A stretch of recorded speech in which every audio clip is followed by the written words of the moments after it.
SpectreVision Radio.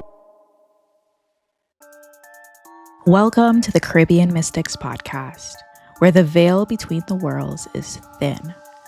I'm your host, Gabrielle. I explore the true supernatural stories born from our island's unique blend of mysticism, superstition, and lore.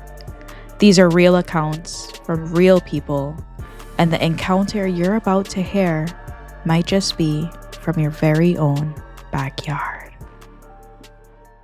My name is Rael. I live on the island of St. Croix, and I am a psychic medium. As a psychic medium, it means that I have the ability to connect to those who have crossed over.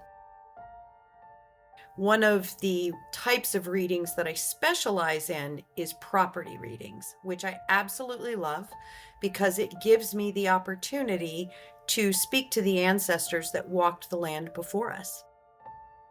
And where this is important is we can learn from the history. We can fill in the gaps that may not be in the history books. We can ask questions and get more detail. We can find out why certain things happened. And so I love being able to connect to spirit on the properties and get the story firsthand. I've actually been doing this professionally for just about 20 years there in that area. I did have a corporate life before that. I had to get a real job. You can't walk into a party and say, I talk to dead people for a living. It really is not. It's a mood killer.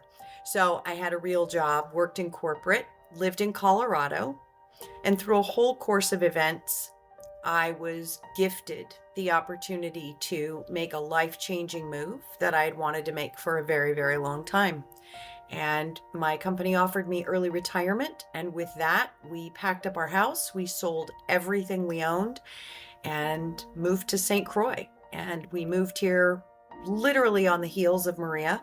It was the best move we ever made. And I can't imagine living anywhere else. I got called to St. Croix, which is the reason I ended up here. There was a feeling, a sense. The islands have a soul, all of the islands. And I connected to the soul of St. Croix, and I knew that this is where I needed to be. And I absolutely love it. And now that I'm here, this is when property readings came up. This is when the property started to speak to me, and I started to understand that I was talking to more than just an individual's loved one or an individual's guide, that there was a lot more to the story and there was a lot more that could be learned from it. When I came to the island of St. Croix and property started to open up to me, my first question was, why me? I didn't understand why they were choosing to give me all of this detail to a history that I didn't know anything about. I was still trying to get immersed in my own community and learn my community and figure out where the grocery store was. And suddenly I'm getting all of this detail. And it was explained pretty profoundly, at least to me. And that was, we want the message to be as pure and untainted as possible. So we've chosen a messenger that does not come in with any biases, with any opinions. I didn't know anything. So my history couldn't taint the messages. And so it was important that the messages be brought forward from an outsider so that the messages would be heard. So I get to St. Croix. I'm happy connecting people with their grandmothers who had passed on and crazy Uncle Jerry and their guides and all of that. And I went to a dinner, and the minute I arrived, a gentleman in spirit met me at my car and said, "Welcome home." And I just sat in my car. And I thought, I don't know who this person is. I want to go home. I was there to have dinner. I wasn't there to do any readings. I didn't know anybody there. We were told about this great place to do dinner. We thought we'd try it out, my husband and I. It just came kind of out of the blue. And that was how they being spirit, introduced me to the fact that there were more messages that I needed to bring forward. See, the cool thing about property readings is if you think about land, some's raw land, some is a structure, some has a house, some has a building. I mean, there's no shortage of property on planet Earth, right? No shortage. And it's been here for centuries upon centuries upon centuries and thousands and millions of years. But what I have found in doing property readings is spirit sends forward the representative best able to relate to the client that is asking for the reading. And I love how spirit does that. They know who we need to talk to. We don't have to know them. But we know that they are sending forward their best representative to get the message across. Because at the end of the day, it's about the messages. I then went up to the restaurant owner and I said, this is who I am and this is what I do. And I'm not asking you to believe in what I do, but I need to read your property. And he looked at me like I had three heads. And he said, okay. When? And I heard Tuesday. And I said, I have to read it Tuesday. And he said, what's Tuesday? I said, I don't know. I just have to read it Tuesday. And he said, okay, whatever. And I did. And I went and read it on Tuesday. And it was one of the most magical experiences of my life. So now I've been reading properties for several years. I'm learning a lot. And word started to get around that, oh, by the way, Rael can talk to the spirits on properties. And I got this call from this wonderful couple here on St. Croix. And they said, you were referred to us and we don't know how this works, but we have ghosts and we want you to come clear the property. And I said, well, let me explain something. I don't clear properties. I don't ask spirit to leave. What I do is I come in and I talk to them and see what they're trying to tell you. And I said, so why do you think you have ghosts? And they said, because we feel them, we have heard them, and through our infrared cameras, we've seen them. They have infrared cameras all over this property. I said, okay. So they booked an appointment. I asked for very, very, very little information. I know now why they want me there, but I have no idea where I'm going yet. So my request to them was either the night before or the morning of, send me the address. Because then my process is I sit down in meditation, I call spirit forward attached to the property and ask them to start the conversation. It's just to start the conversation and get to know who these energies, these spirits, these people that walked before us, I want to know who they are. So I sit down in meditation and this woman comes forward and she's very clear. And she said, my name is Mary. Now, my career was in finance. I know numbers. I get numbers and dates. I'm not one to normally get names. And so I asked her, your name is Mary? And she said, yes, Mary. You need to remember my name is Mary. Mary, Mary, quite contrary. And I said, okay. So she started giving me all of this information. She was letting me know that she had a weak leg, that she walked, her words were, she walked with a staggered gait. She let me know that she had trouble in childbirth, that she had delivered a son, and that there were some important messages that she needed to relay. And then she said very clearly, it will all make sense when you get there. And with that, she stopped talking. So the night before the owners texted me their address, except it wasn't an address. It was just a name. All I got was this name, no address, and really detailed directions how to get there. And I thought, oh, okay. So following the directions, I get to the property. I pull up. Now, I've never met these people in person. And I'm getting out of my car. As I open my car door, I look over and there's Mary. Like antsy. Let's go. Let's go. We've got to go. We've got stuff to do. We've got people to talk to. I've got messages to share. She is so anxious. So the owners are a couple. He is a very outspoken skeptic. He said, I need you to know up front that I am only agreeing to do this because my wife wanted to do it. She's the believer, not me. I'll tag along, but I'm not, I don't play with this. Now, I'm standing out in front of this property. It is a massive plantation.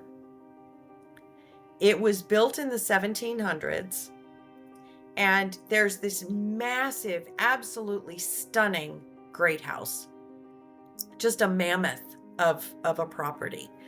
And off to my left is a stone, obviously old stone building that kind of looks like a house, and you could tell that it's been refurbished.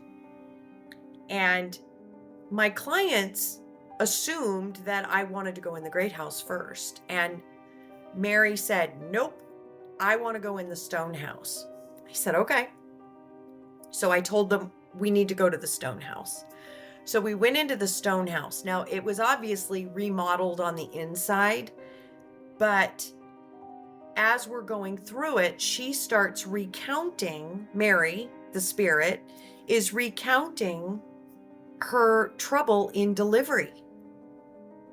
And she lets me know that she's fearful. And I said, why are you fearful? And she said, because I'm carrying the child of the caretaker. And his wife is my midwife. And the minute the midwife would have seen the baby, she would have known, because Mary was one of the enslaved on the property.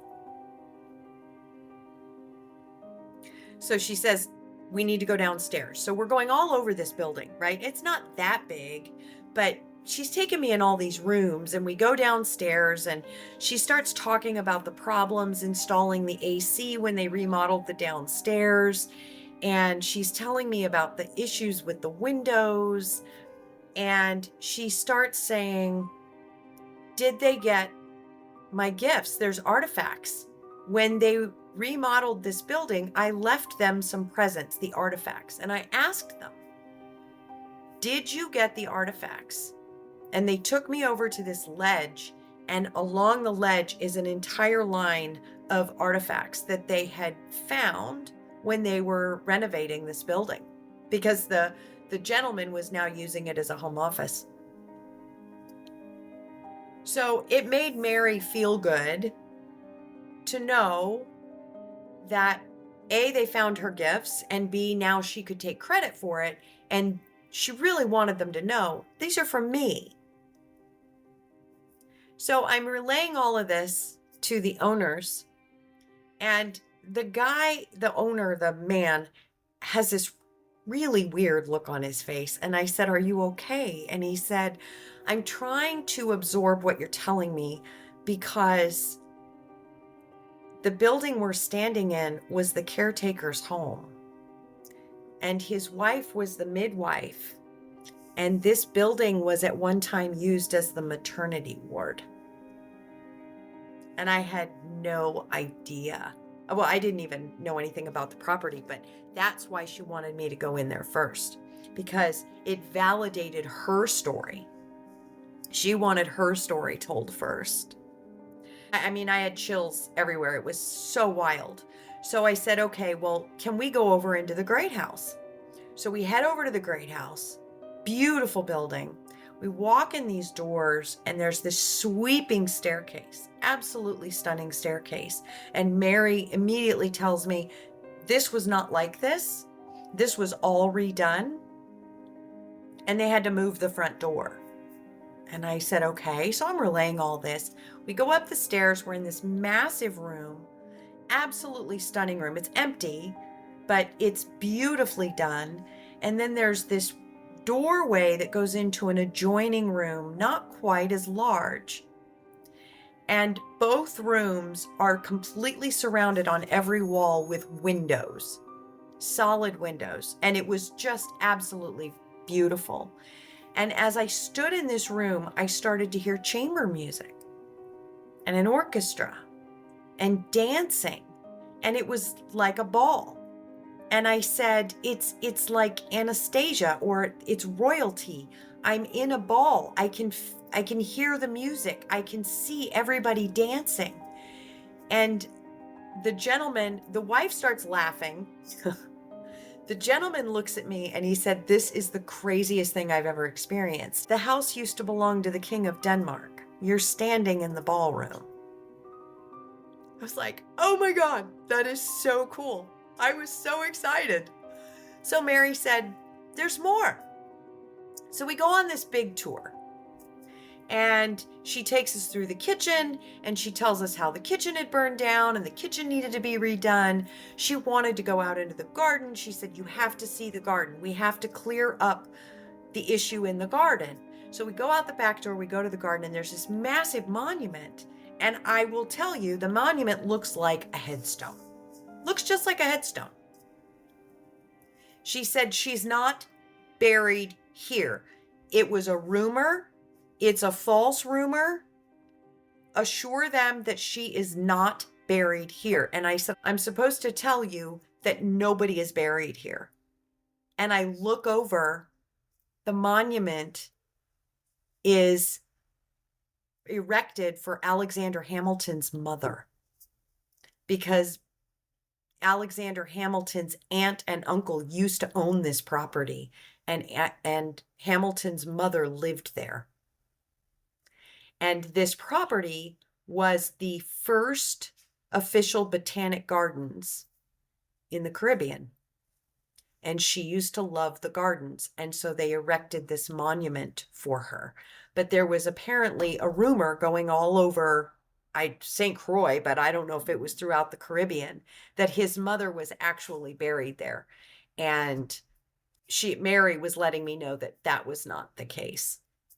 So we were glad to clear that up. And he was glad to know that there weren't any bodies buried in the backyard. So I'm having this conversation with Mary, and Mary's acting as a tour guide. And I knew that Mary was an enslaved person on this property. I knew that she had worked on the plantation. And when I'm communicating with spirit, I will see them, but it's like a picture in my mind. And then I will hear thoughts that I recognize are not my own. So I'm not audibly hearing her, but I know that what she's telling me comes in as though I heard it. And she was a very mild-mannered, petite woman, but she had a very, very strong will. And I know that she had worked there in the mid to late 1800s. And at one point, because this tour took several hours, it was a very large property, and we went down into the enslaved village. She showed me where the stables were, and she wanted to thank the owners, and primarily the wife, for taking such meticulous care with the wood floors, because that was Mary's job. And it was something that Mary took great pride in. And knowing that the new owners were taking great pride in restoring this property, because it did need quite a bit of restoration. They purchased it from a very prominent family on St. Croix who had held the property for over 100 years. And it had been vacant for a very, very long time. And so they took painstaking care in restoring this property. So as we go through and Mary's sharing the garden parties and just all of these meticulous details, telling me about the stairs that lead downstairs and telling me about the shopkeep that stayed there at one point. And she was bringing up all different areas and just telling little anecdotal stories. She said, I need to talk to her. And at this point, she points to my client, the wife of this couple. And she said, and I need to talk to her mother to mother. And at this point, Mary is like deadpan serious. I gave you all the history. I told you all this stuff you wanted to know. I filled in some blanks, but now you need to hear what I'm saying. And she really wanted my client's attention. And then she brought forward this message that absolutely touched me all the way to the core. There's no other way. And she said, the past doesn't always dictate the present. Traditions can be changed. Remember, there's a difference between what you think and what you know, but you must acknowledge the difference. Ask questions, get the whole story, and that will help you gain a clear understanding. But you must listen.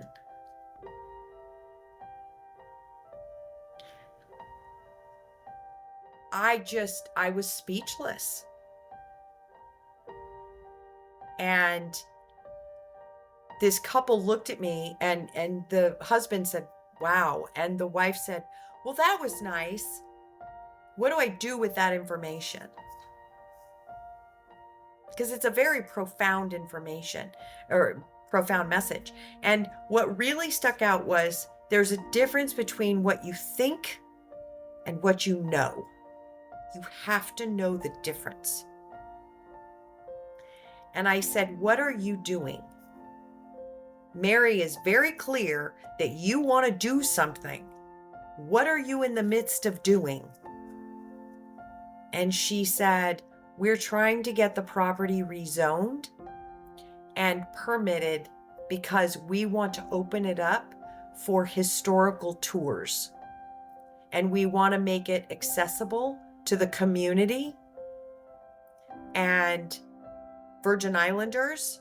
We also want to use it as an event space, and we want the true history to be brought forward and shared. And I knew then that not only was Mary giving us the blessing to do this, but she was giving them the guidance to let them know, because they're not from St. Croix either. And she was giving them the guidance that I will support you. We, the ancestors, will support you in doing this. But you have to move forward with the integrity of the history that is true, not what is believed. So she was encouraging her to do her research, to learn as much as she could, and take the opportunity to listen to the Virgin Islanders and listen to the history and allow that to guide her as she moved forward. Now, remember in the beginning, I talked about they had infrared cameras all over. And I got to tell you, they showed me some of this and they were telling me some of the stuff that was going on. Alarms. The alarm system was going off in the middle of the night when nobody was on the property.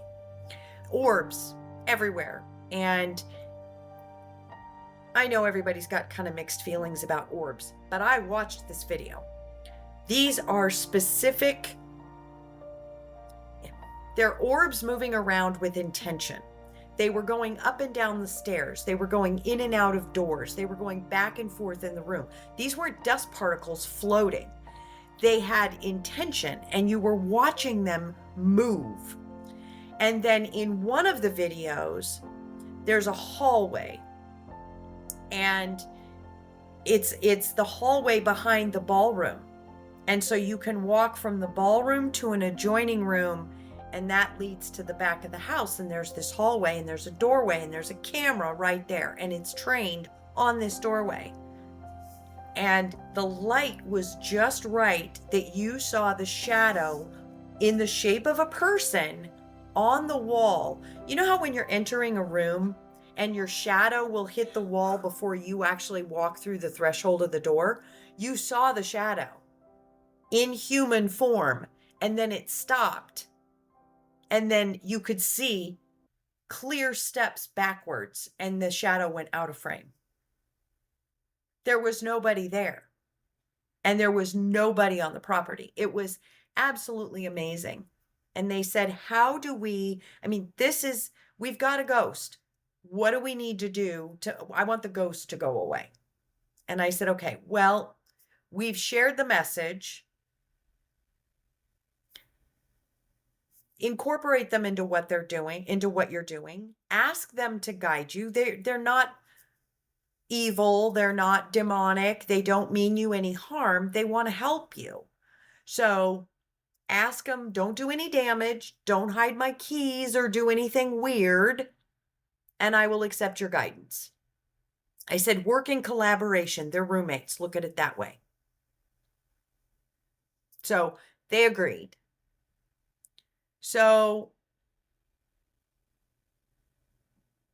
the coolest thing to me, and I've gotten so many validations from so many readings, and every one of them is equally as exciting to me.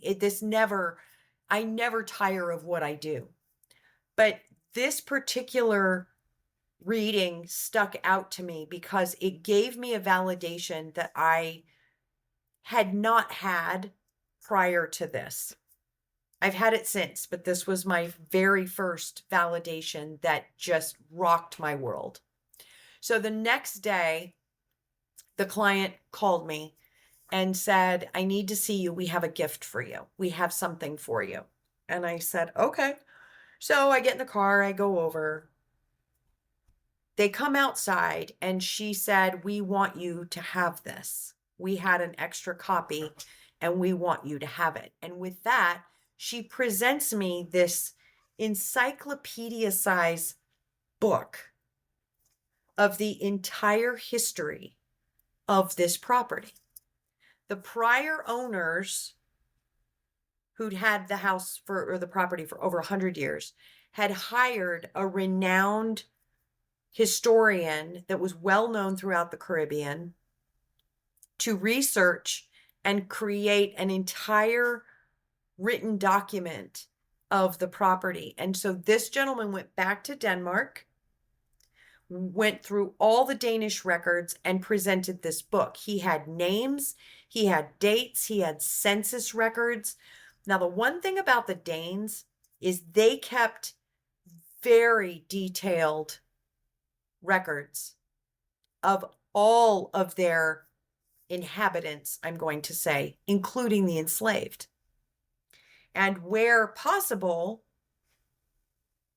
there were names. And she said, I want you to turn to this page. And she'd marked it. And I turned to the page and she said, we found Mary. And Mary is in this book.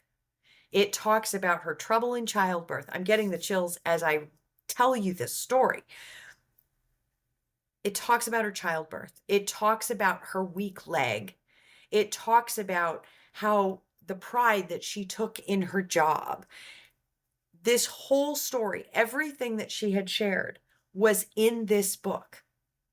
And to find Mary and then learn that her whole family worked on this plantation, it gave me the opportunity to meet her in an entirely new way. Not just this entity or this ghost that I was talking to. She was somehow more real than she was the day before. And she was very real the day before. Let me be very clear. When I'm communicating with spirit, they're just as real as anyone I'm around.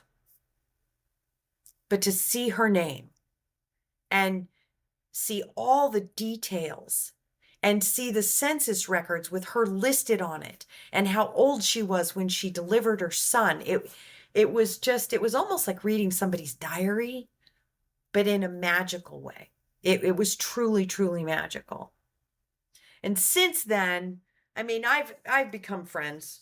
I mean, over the last several years, you make a lot of friends doing what I do, both living and spiritual.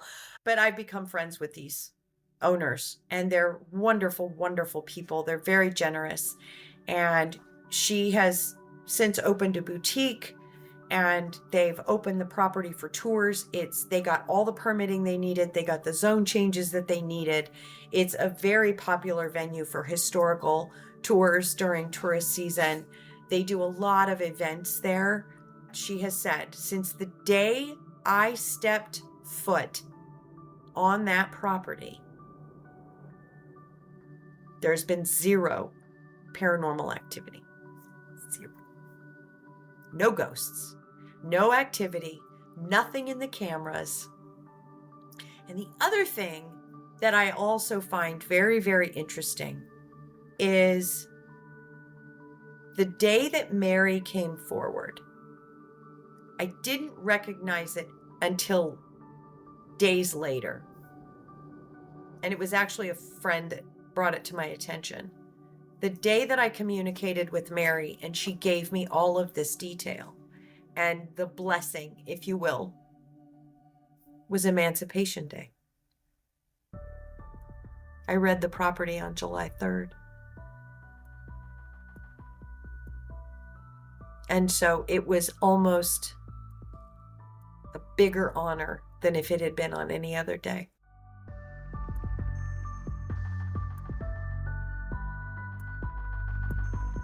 Hey, Misties! Welcome to season 5. It is your girl, Gabrielle. I am so excited to be here for another season. As you guys know, we took the last 2 weeks of the year off to just take a little holiday break. I feel like people may not be as present for podcasts during the holiday season, as many people are like with family or they're traveling or, whatever. And with that being said, as you guys will notice, Paulina is not here. And it's actually super sad and bittersweet, I guess, because if you didn't listen to last episode was Paulina's last episode with us. She has since stepped away from Caribbean Mystics so she can focus on some projects that she's been wanting to do. And so I'm super excited to see what else she's creating because she's just truly such a brilliant mind. And I'm just very grateful for the time that we were able to spend together doing this podcast, getting us 4 seasons in. And now I guess I'm on the 5th. Excuse me while I say we. It's just going to be a big transition, I think, from transitioning into like more independent individual brand. And so with that being said, as you'll notice, I've changed our music and I've made some slight tweaks to our branding just to reflect that, because I think it would be kind of weird if like new listeners come in and we have a whole like intro that's like, hey, welcome to Caribbean Mystics Podcast. I'm your hostess, Gabriella and Paulina. And they're just like, who's Paulina and why have we never met her? And so, yeah, I had to make some changes administratively on that front. But you'll hear Paulina's voice actually next week because she had pre-recorded a story or a slew of stories that people had shared on Reddit.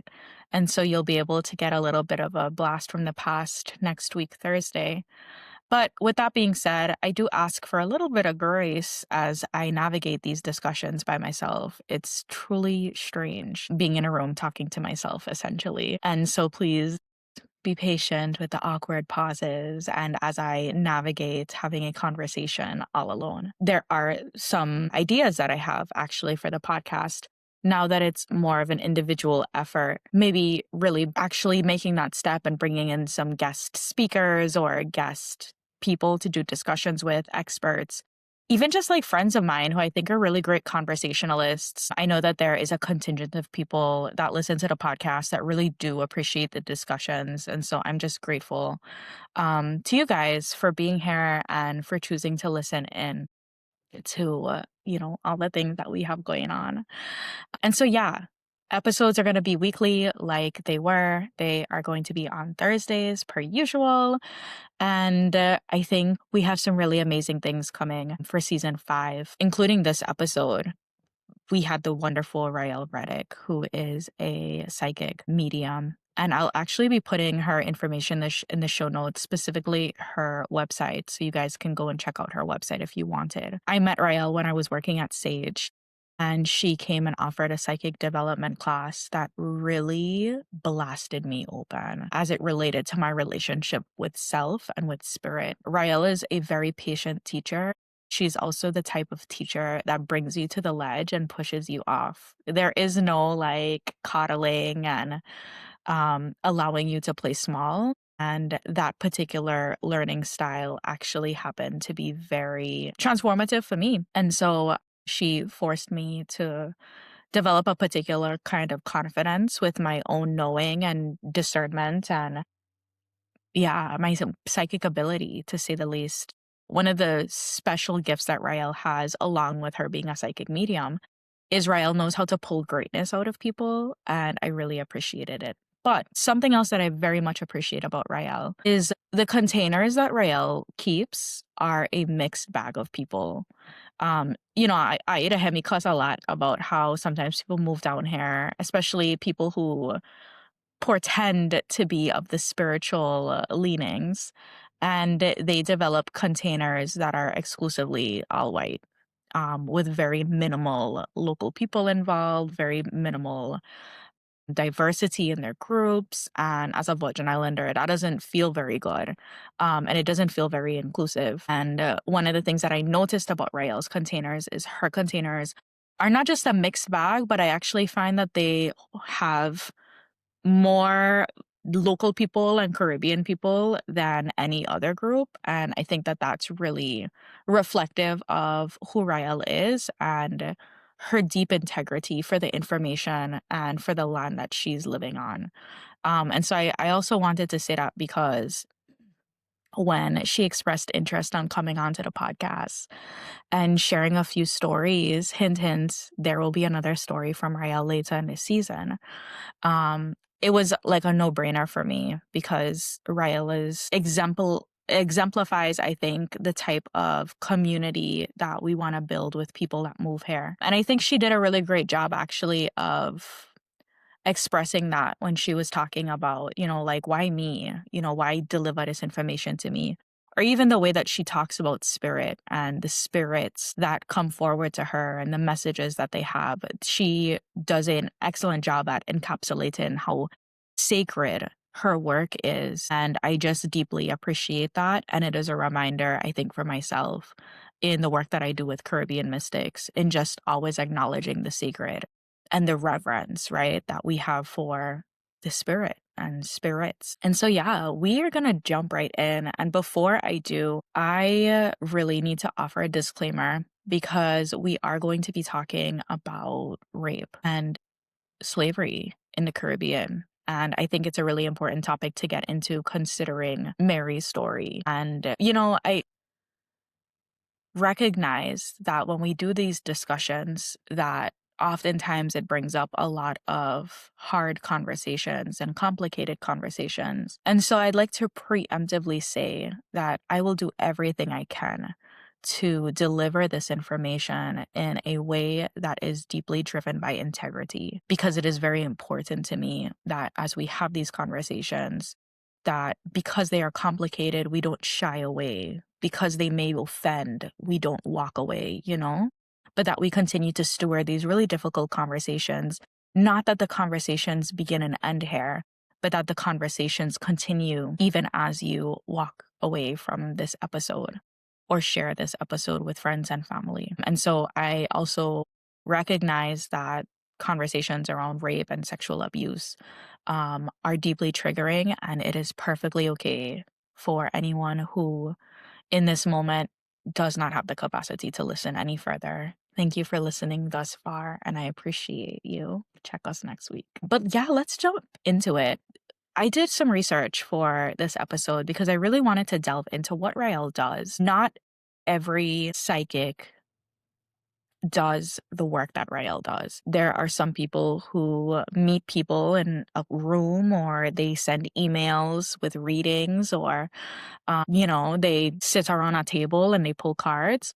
And then there are some people like Rael who have the capacity to like hold objects and to step into buildings and to feel the energy that radiates off of the space. And it's called psychometry, which I didn't even know that was a word. But psychics who practice psychometry, they have the assertion that all things hold an energetic imprint. And if you've been here before, this is actually very similar, if not the exact thing, to the stone tape theory that Paulina and I have discussed in prior episodes, where energy just exists in spaces and almost latches onto objects and locations. And it's believed that every object, just to jump right into it because I ramble in, it's believed that every object or space or living being is composed or surrounded by a whole bunch of like subtle energy. And it's things like strong emotions, significant events, and the presence of individuals can imprint or record information into the field. An object absorbs the vibrational signature of its owner and its history, much like a stone holds warmth from the sun. So, for instance, like a wedding ring that's been passed on from generation to generation would have a lot of residual energy on it, right? Is that you may not even know about your ancestors who had that ring. And so looking at spaces are considered to be a container, right? So it's containing the energies of the people that live there or the events that may have happened in that space. And so it can hold on to traces of like joy, grief, conflict, or even love. And it's thought to linger in the atmosphere. So people who are particularly susceptible to the energy are able to pick up on it. So it's almost akin to like when you walk into a space and maybe you automatically just get a bad feeling and you're like, I don't know what it is, but there's something about the energy here that feels off. In the same way where you can walk into someone's home and the energy feels fresh and light, and almost like it's deeply cared for. And there's a particular resonance to that. And I feel like that's really important to state because sometimes when we think about like locations, we think about like, oh my gosh, it's holding all of this like horrible energy. But oftentimes, some of the messages and the energies that come through are actually very lighthearted, and speak to like love and happiness and joy and laughter. And so I think it's really important for us to also remember that. Sometimes we lean so much on the negative, we don't always acknowledge how the energy is what we imbibe into the space. And sometimes the most important message is one of a lighter note. So the way this way psychometry works is that a person who has the ability to connect with these energies may decide to hold a particular item, for instance, over their heart or over their third eye. They may stand quietly in a space and create a ritual of focus, and they often work to quiet their own mind and remove their own biases and impressions and almost ask ego to step aside. So that way they can listen to the energy that's coming through. And so we heard in Rael's story that one of her rituals is that the day before she goes into a reading, she will connect with the energies of the space. At which point we saw Mary make her first impression on Rael, and she started delivering information even before Rael even knew where she was going or what the location was. And so that is a very like that part of Rael's process is deeply individual for Rael because it could be different for other people. But I've heard of other psychic mediums before they do sessions connect preemptively before a session begins, just so that way they can get an idea of the type of energy that they're going to be interacting with. And they may decide to put up extra protection. They may decide to pursue the information in a different way, because all of this is deeply reliant on a client receiving the information, and they're certain messages that need to be received in a particular way by a particular person in order for the message to truly land. And so I could really understand psychic mediums taking that extra step to preemptively connect and to start forming a relationship with the energies that they're going to be working with when the session actually begins. And so the way that this information is interpreted, and we've talked about this before, but we'll go over this, is that we have the clairs, and the clairs are clairvoyance, clairsentience, clairaudience, and claircognizance. And they're otherwise called your psychic senses. So clairvoyance is seeing mental images, symbols, short movie clips of past events or people associated with them. Clairsentience is feeling physical sensations. So a reader may start to feel a pain in the chest or a feeling of warmth that may elicit happiness or grief or joy, or may even give some sort of information around a health ailment. Maybe a grandmother died of a heart attack, or she had a lot of digestive issues before she passed away. And so a medium may pick up on that information. They may start to feel nauseous in the session, or they may start to have a jabbing pain in their leg. And oftentimes they will assert that once they acknowledge that pain, it goes away, because it's not about the pain, it's about the validation of the message, which is also something that Rael spoke about, is the importance of that validation. And so the next clair is clairaudience, hearing words, names, or sounds faintly in the mind. And claircognizance, a simple feeling of knowing a piece of information. It arrives sudden, and it's almost like a certainty, like this is true. Even if you can't truly articulate why you know this information or how you know it, but you just know it in your being. And these impressions often come in a non-linear format. So almost like a symbolic flood, right? So a psychic may feel that sharp pain in the leg. They may see a color blue. They may hear the word father simultaneously. Their skill is not just in getting the information, but in finding ways to weave the information together to create a coherent narrative for their client. And so one of the things that we learn in psychic development is when, for instance, Rael is needing to receive a message about a celebration. Maybe there was a birthday or something that happened that was or an event at a birthday party that was very important for the client to connect with, or maybe the birth of a baby or a wedding.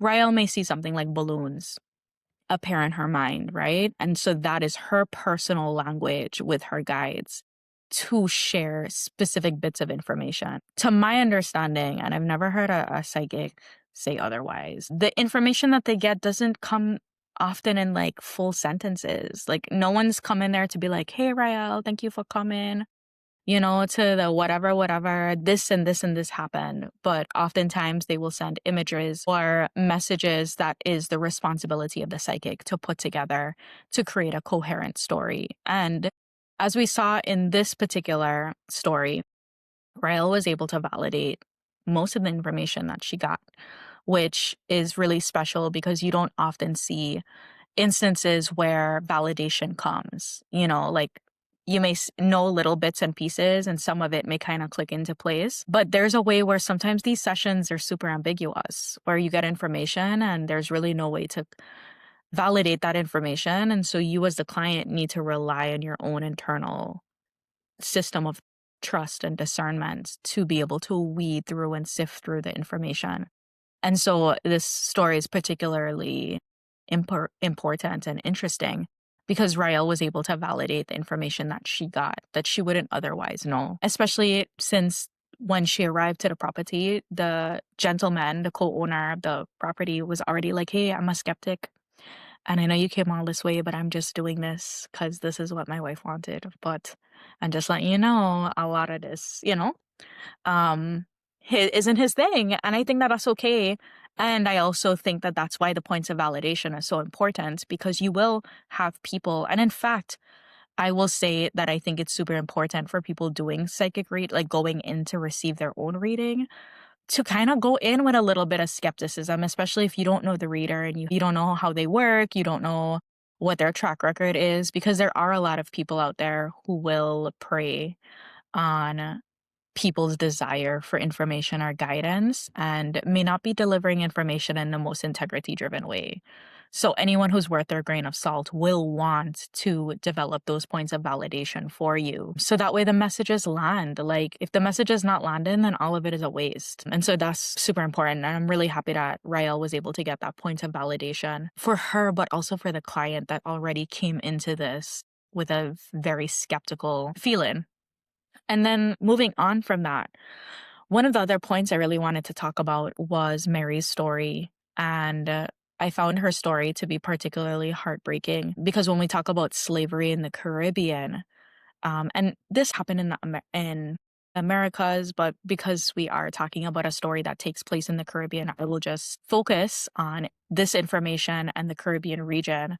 But please know that this is widespread across the stories that came from the Atlantic slave trade. And so specifically, the West Indian slave trade encompassed British, French, Dutch, Spanish, and Danish colonies that existed within the Caribbean region. So these European countries or powers benefited from a system of sexual exploitation of enslaved women.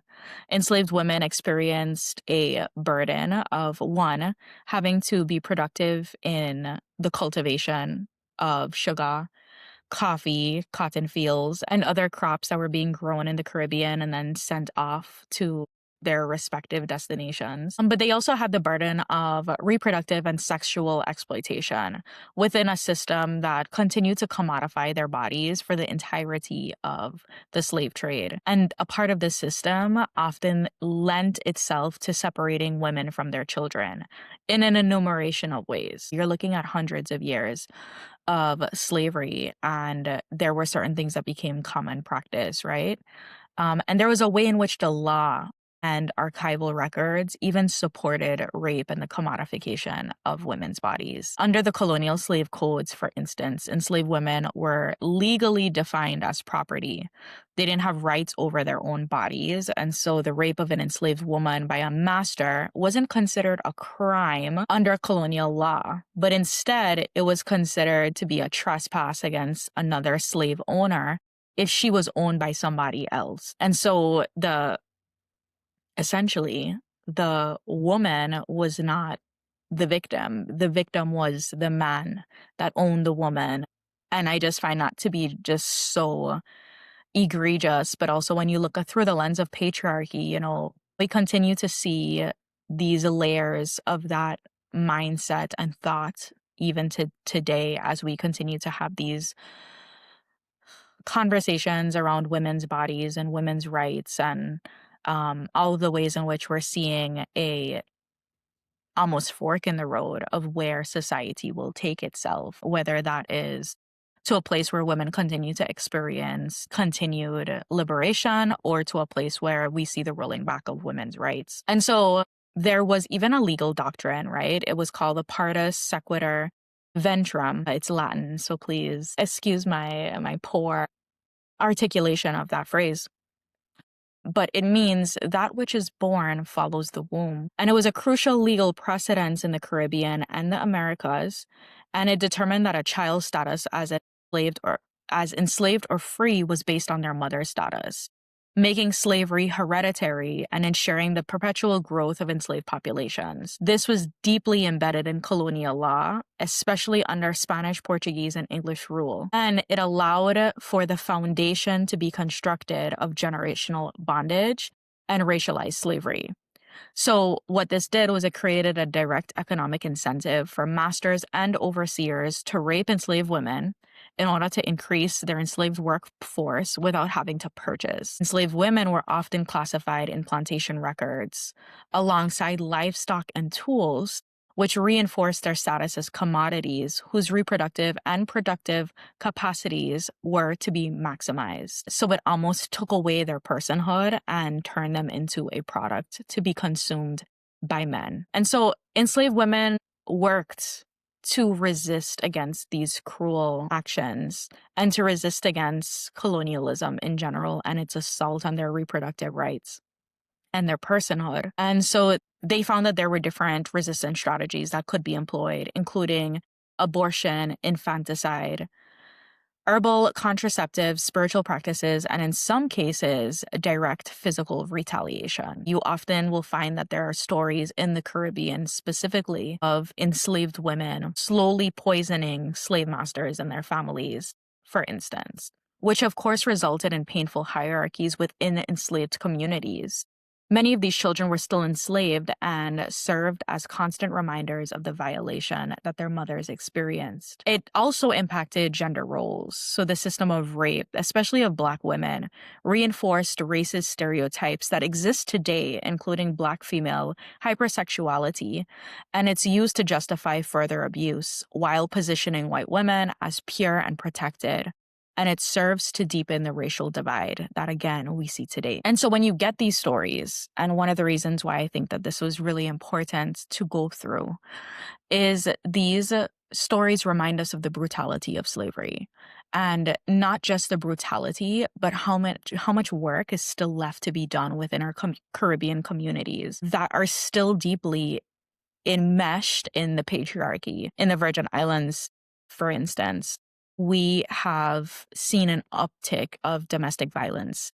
And it is not just domestic violence that, any violence is bad, but it is violence that is often leading to the death of women, or they are so brutal in the violence that it is incomprehensible that a human would do this to another human. And I know that this isn't something that is just something that the Virgin Islands is dealing with. It is across the Caribbean region. And I think it speaks to a lot of the lingering hurt and pain that exists in this region from all of the ways that slavery has impacted the people and the psyche. And so, yeah, I found this story to be particularly beautiful as well, in that Mary, her entire messaging to Rael was not just in that she wanted the story to be told, but that she wanted the space to be used in a way that would be supportive of community. And Rael didn't go on to say exactly where this location is, although I'm sure the Crucians listening to it will be able to identify this property, but out of respect for the fact that Rael did not identify this property, it is used as a community space, and there are tours that move through that property regularly. And I think that when we talk about healing the land, sometimes that's what it looks like. I think sometimes we think in our head, a group of us go and play singing bowls and we pray and we burn, eucalyptus and bay leaf and release the energies of the land. And sometimes that's not what it is. Sometimes it is through the slow, methodical work of healing what's happened there, and bringing the people back onto that property, not as commodities or victims, but as people that are liberated from a time when they weren't seen as people. And so I really, really appreciated that final message of the history needs to be told, and it needs to be told right. And, in the beginning of Rael's story, she was talking about how when she asked the spirit, why me, to deliver these messages, a white woman that's not even from here. And spirit is just like, because we need the information to come through unbiased. And, I could kind of understand that, like, as a Virgin Islander and as someone who studies history very regularly. One of the things that's very hard as someone who's from here is to reconcile the history that isn't always super positive. Like when I sit down and I think about like Virgin Islands resistance and resilience and how amazing my people are, I have to hold that in the same lens as my people and my community are caught up in something seen as the most horrific sex trafficking scheme, which is the Jeffrey Epstein scheme. You can't tell that story without talking about the Virgin Islands and the way in which the Virgin Islands created a safe haven for a sexual predator, a known sexual predator, and allowed him to move effortlessly through our community, impact our laws, and almost circumvent our laws in order to uplift this sex trafficking corridor, I guess, he had moving through our territory. And so as a Virgin Islander, that is a very painful part of our history now that in 10, 20, 30 years will end up in our history books because it has to. And I understand that sometimes when we are telling our own history, there is a proclivity to protect us and to not always tell the entire story. I see this a lot when people tell our stories about our political history. We don't always want to acknowledge the ways in which we have hurt each other. And I could see that in that we do ourselves a disservice because the many stories have to matter. And we have to tell all of the stories because we are humans and we are all parts of all things. In some ways, we are the handle, and in some ways, we are the blade of the knife. And so that's why I wanted to start off this season with this episode, because I think that that particular message is very important for us as Caribbean people to receive, while acknowledging that we have our own connection to the land and we receive our own messages from the land. And it doesn't disconnect us from our own space, but it almost opens the door of what a deeper connection could look like. And I honor that. And so, with all of that being said, because I know that we are half an hour in, I'm going to close up this discussion. Please send me your fan mail or email me if you get any stories. You guys know I'm a one-woman show now, and so I am on the hunt for stories. True paranormal stories from the Caribbean region. No story is too small. You could DM us on social media. Join our Patreon so that way I can continue to fund the podcast. If you join Patreon, you get our episodes a few days in advance, and of course they're all ad-free, so that's a good little bonus. We also have stuff on our Patreon that we have never aired. So like one-on-one discussions and stuff with storytellers who had more to share but maybe didn't want it in such a large arena to be received and stuff. And I'm going to work on trying to get more exclusive content for Patreon, but please forgive me as I focus on just trying to get these weekly episodes out so that way I can just keep us consistent and flowing. I just want you guys to know that it is an honor to be here, and it is an honor to share this information and to also learn from all of you who take the time to leave intentional comments and send emails of suggestions or clarifications that may have been misstated on the podcast. I cannot promise perfection, but I can always promise that integrity is very important to me, and I will continue to do my very best to ensure that the intention that we set off with when we first created this platform continues to be what is our cornerstone of this platform. And so, join me next Thursday. I won't have a discussion for next Thursday, but I will be back the week after that with a discussion. And so, have a beautiful day. And I hope everyone's 2026 starts off absolutely fantastic.